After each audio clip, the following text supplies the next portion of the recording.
May 5th, 2026.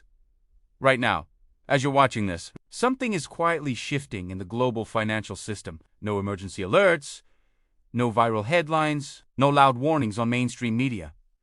But beneath the surface, a pressure is building, a pressure that has been forming for years. And today, it's closer than ever to breaking. This is not about hype. This is not about fear. This is about understanding what most people don't see until it's too late. Because what's happening right now in silver could be the early stage of one of the most underestimated financial moves of this decade.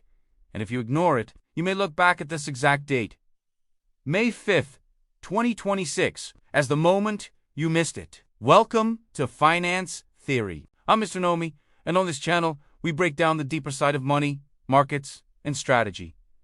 Not the noise, not the hype, but the signals that actually matter. Section 1, what changed? Let me ask you something. When was the last time you heard someone seriously talk about silver? Not gold, not Bitcoin, not stocks. Silver, exactly. Most people don't think about it, and that's exactly why this moment is important. Because markets don't reward attention, they reward positioning. And right now, silver is entering a phase where attention is low, but signals are rising. We're seeing gradual price stability after volatility, increasing industrial demand signals, subtle institutional positioning. These are not random events. These are early-stage indicators. And early-stage indicators are where smart money starts moving. Section 2 silver is not what you think. Most people misunderstand silver. They think it's just a cheaper gold. But that's a mistake. Silver is actually one of the most strategically important metals in the world. Why? Because it lives in two realities at once. On one side, it's a store of value, a hedge against inflation, a protection during uncertainty. But on the other side, it's an industrial necessity, used in solar energy systems, electric vehicles, smartphones, medical technology, and here's the key insight. Gold mostly reacts to fear. Silver reacts to both fear and growth. That dual role makes it unpredictable, but extremely powerful. Section 3, the industrial explosion. Let's zoom into the industrial side. The world is going through a massive transition. Energy systems are changing. Transportation is evolving. Technology is expanding. And all of these require one thing: silver. Solar panels alone consume massive amounts of silver. Electric vehicles also dependent on silver components. And this demand is not slowing down. It's accelerating, which means even if investment demand stayed flat, industrial demand alone could push pressure on supply. Section 4, the supply crisis. Now here's where the real tension begins. Silver supply is not flexible. It doesn't respond quickly because most silver isn't mined directly. It's extracted as a byproduct of other metals. So if silver demand rises sharply, mining doesn't just increase overnight. This creates a bottleneck, a slow, tightening squeeze. And markets don't react well to supply constraints. They overreact.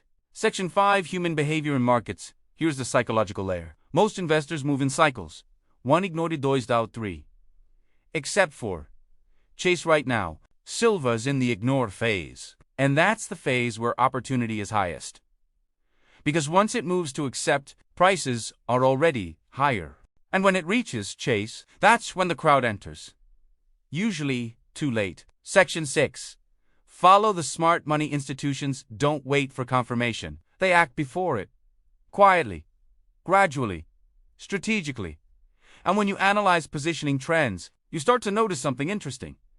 There is no panic, no hype, just steady accumulation patterns. That's not coincidence. That's intention. Section 7, global economic reality. Now step back and look at the bigger picture.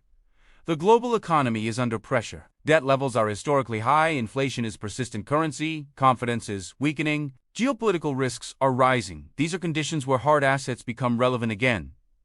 Not because they're exciting, but because they are stable, and when stability becomes valuable, money flows toward it.